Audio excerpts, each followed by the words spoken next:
Esokoni lo nesebe abwe kansulo kitutuba Apuko tetere pedore Etem adumunu na pia ikotoma. George Martin Oriokot apolone cholong lokotem kalo nges ebalebe iboro lwegelgela kes ipudai agwela na rosokoni kalo. Nantu bruj etodi ngode adomode wonbe aja sakitu kune petai. Adol saka isare koye opono gwelera inwe po. Ido kinebo pono dauna ikere. Akodo ngai lip Anyara boys. Abako boys. Onyara utusoka sumasemo geje ne mo sabiti ngonde balasa. Ejemo gode alori na udi. Oya utitunga kwele muogo.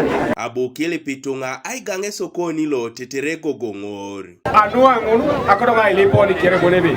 Etoko gode sokoni, etara te sokoni lo, daina se sokoni raunu lo.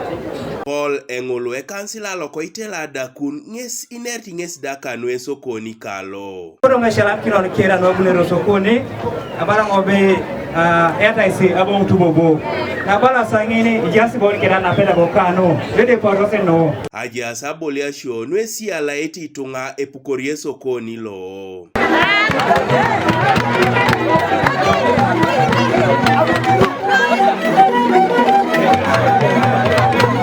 Apuko ne sokoni kalo nes Apuko yao ayalama na Apolo noi neja situnga. Salam kisi sokoni nare ya pikira